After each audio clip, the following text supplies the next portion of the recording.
quick reports from our working groups of how Watertown Citizens for Peace, Justice, and the Environment is organized. So I'm just going to yell out a name of a working group and see who can give us a short update on what they're doing, and then we'll jump into Mishy's presentation. So let's start with Watertown Citizens for Black Lives. Tyler, you're going to do that? Sure. We're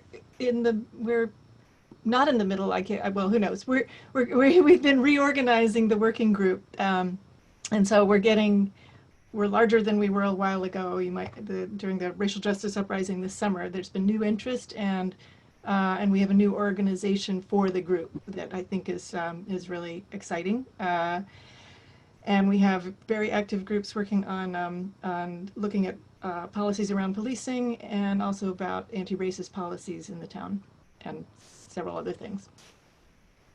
Okay. And they run a vigil every, what, Tuesday? Every month. We've been doing vigils on second Tuesdays, and we're considering whether to change that so that there's less conflict with town council meetings. But for now, until you hear further, it's second Tuesdays at 5:30 in Watertown Square. Great, thank you. Does anybody want to do Watertown's Watertown Citizens Against Climate Change? Excuse me. Where's I could give a quick report. Maybe Jackie can add something. So Watertown faces climate change. We're meeting every 2 weeks. We've been meeting all summer, all last year. I think the highlights for us are the working on the school. They're now the school rebuilding, and our 2 elementary schools. And now we're working, going to meetings and advocating for the high school to be net zero and sustainable, and that seems to be going well. The other thing we've been working on is legislation. The state budget, 350.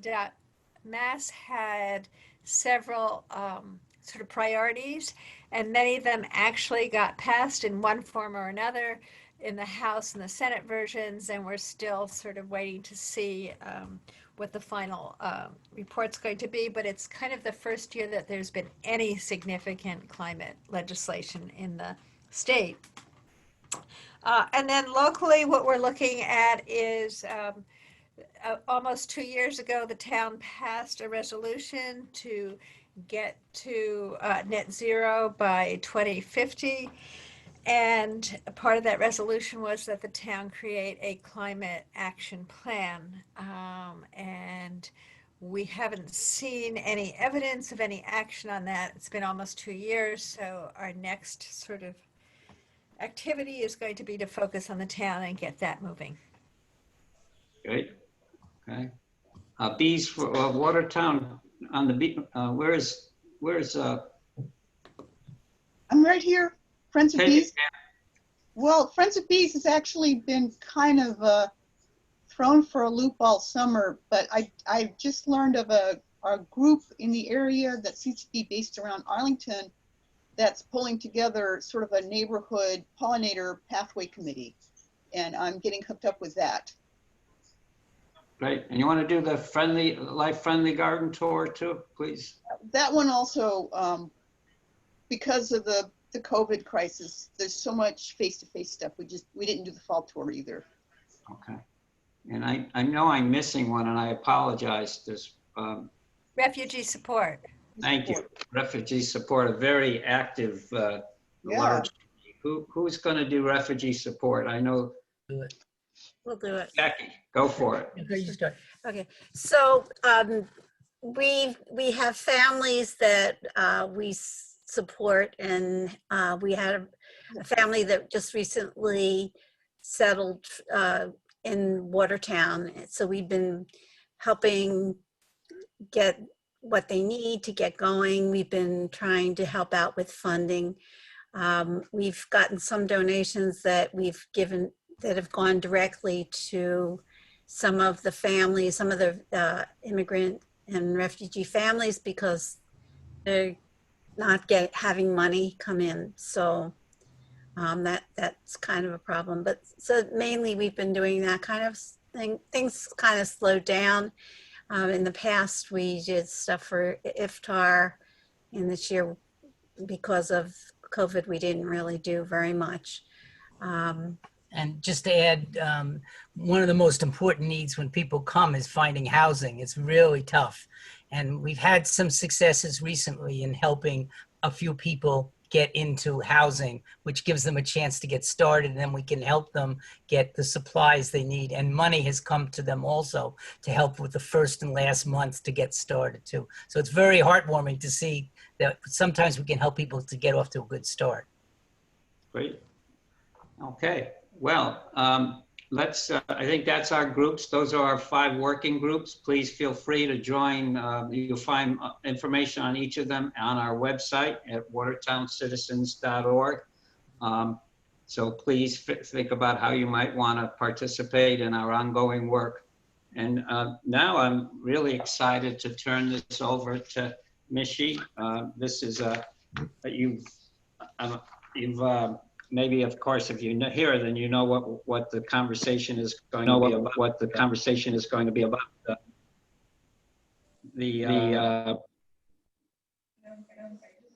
What's that? I'm going to turn it over. Oh! People hearing me twice? People hearing me twice? Yes. Maybe all of us should mute except you and the speaker. Yeah. Is that better? Yes, that's better, huh? Okay. So I'm very happy to have for tonight's program the Pequot decolonization team that began organized in early 2020 to engage the public in a conversation about the erasure of the indigenous history of the place we call Watertown. Their initial goal is to create a conversation about the future of the monument to Christopher Columbus in Town Square. The organizer, the initiator of the group, and we know we have a number of the members here who are part of the team, of the decolonization team, but the initiator of this is Mishy Lesser, started the group after one too many times of walking by the Columbus Monument in the Delta and feeling offended by it and upset with herself for not doing something about it. Mishy is an educator and a co-founder of the Boston-based Upstander Project. She is a learning director of Dawn Land, a documentary film about the Truth and Reconciliation Commission in Maine that set out to discover why the state's child welfare agency was taking away so many indigenous children from their families.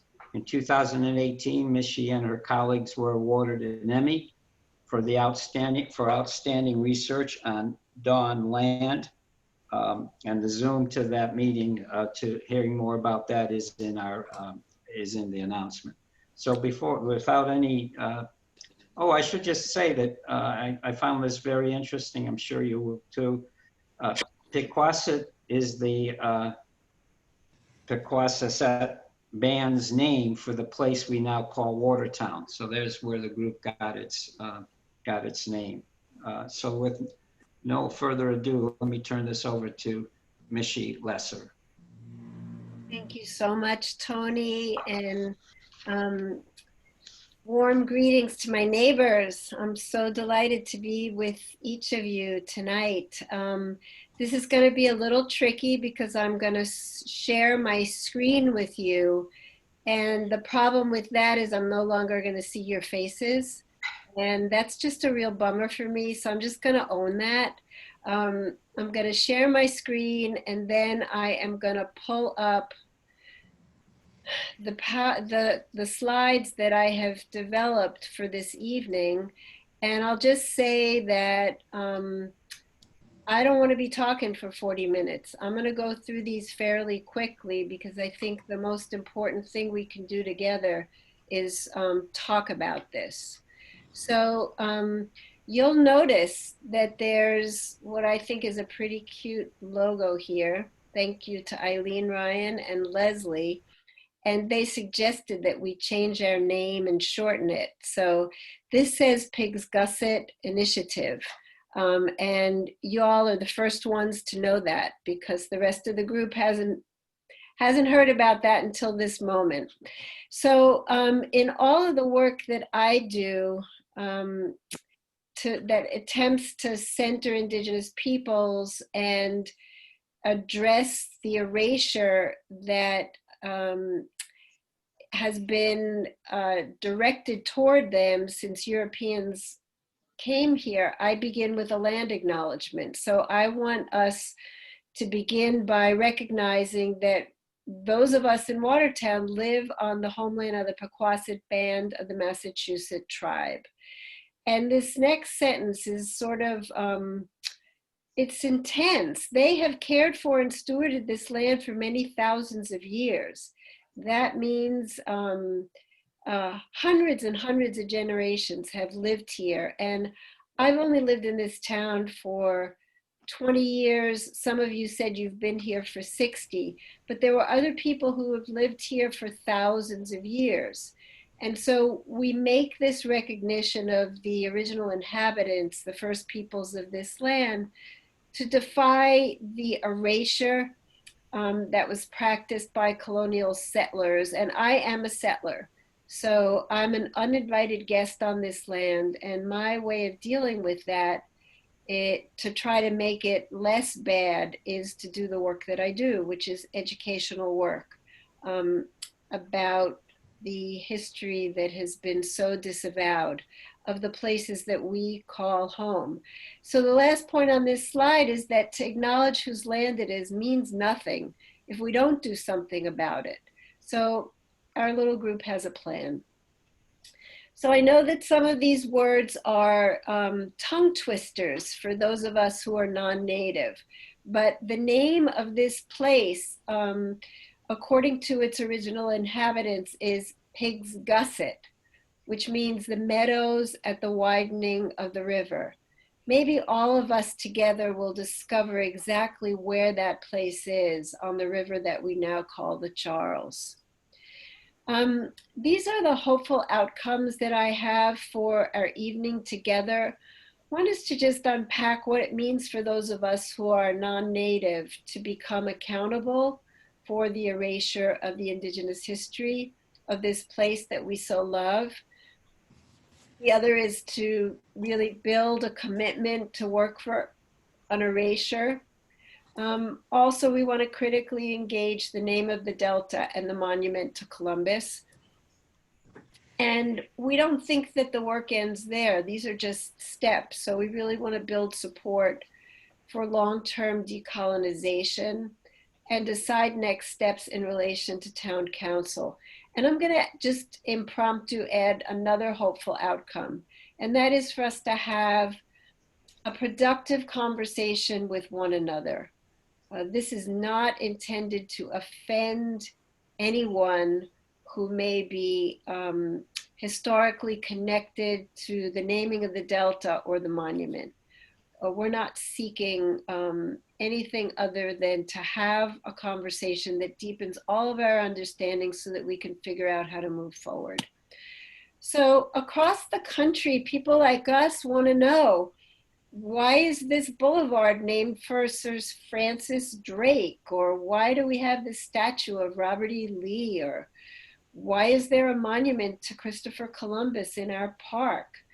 And there's a bigger question that is in the center of this, which is, who gets to decide what is honored in our public spaces? And also, if decisions were made hundreds of years ago or decades ago, who gets to decide whether they can be revisited? So I want to just take a little step into the history of this place we call home. Just a few slides to kind of sink into some of what maybe we didn't grow up knowing and what the children in the schools now probably don't know. So in the early period, this town was infested by wolves. And in this statement, which I found on the Watertown government website, sort of has Native people and wolves in the same sentence.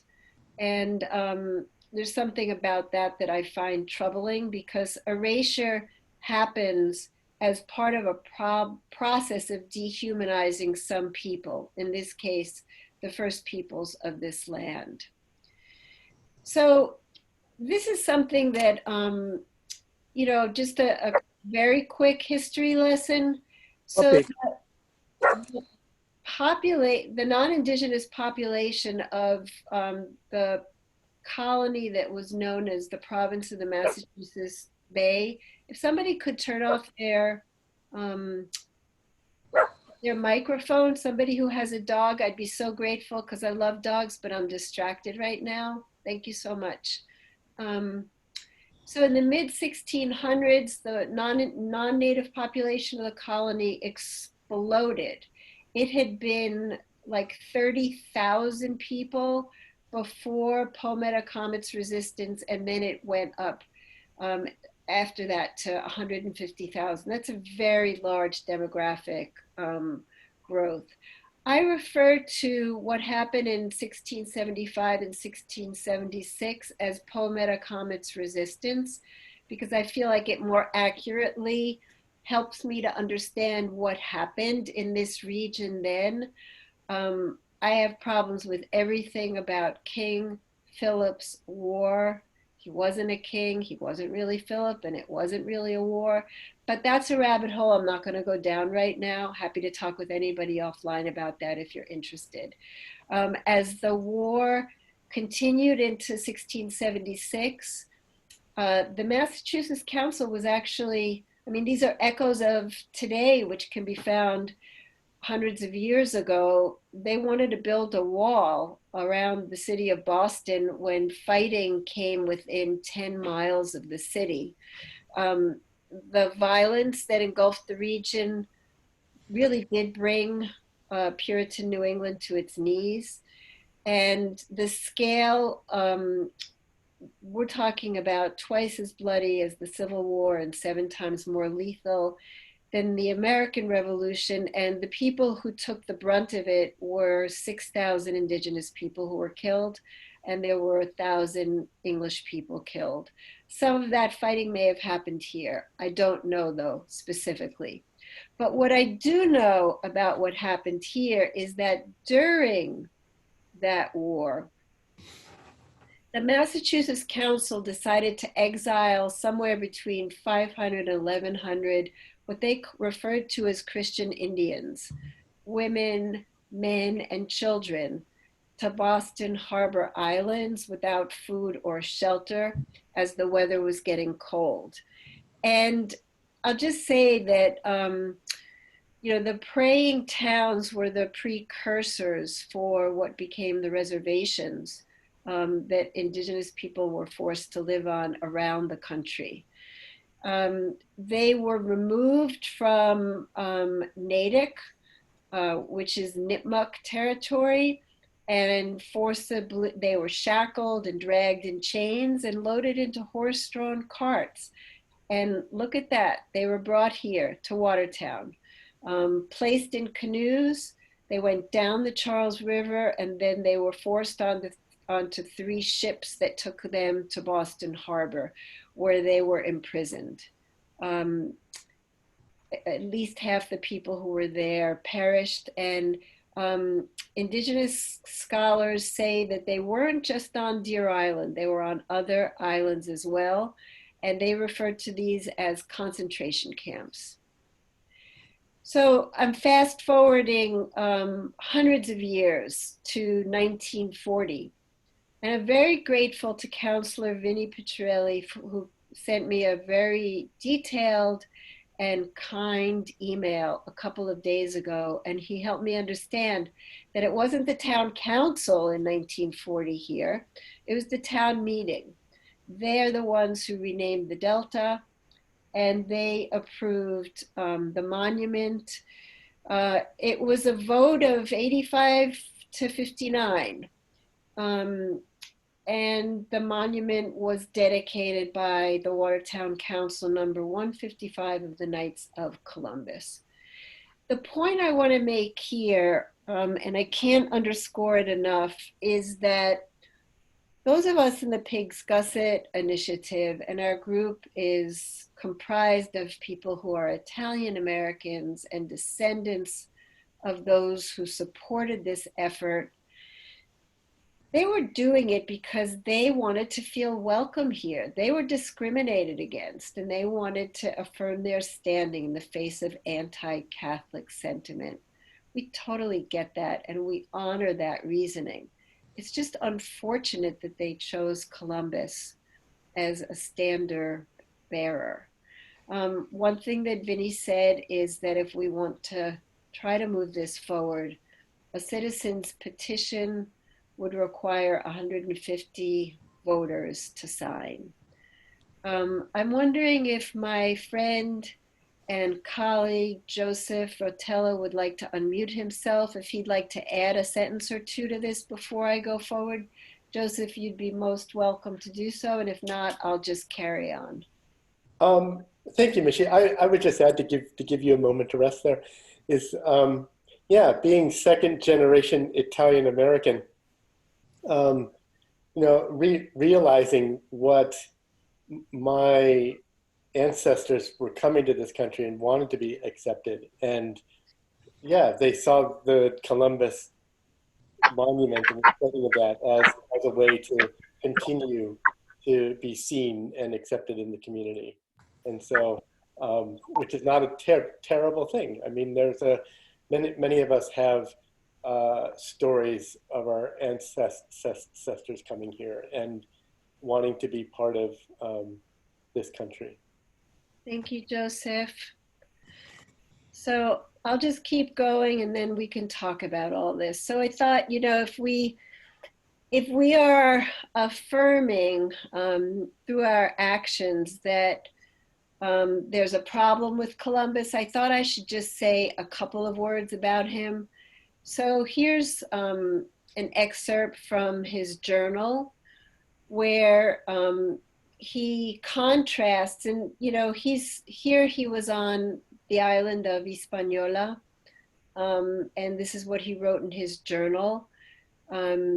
He's praising the local indigenous people, probably Taino people, for what they brought, their generosity.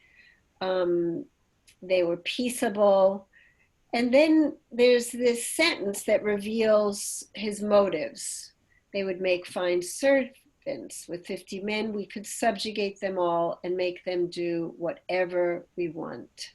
Excuse me, can I say something? Yeah, I'd like to interject as well. Yeah. I might ask you if you could hold your comments, but if you... Well, I would, but this is a false statement. Okay, well, this is a quote from Columbus's journal, so I'm not gonna argue over a primary source, but you may interpret this primary source differently than I do, and that's the conversation we'd like to have after I get through the slides.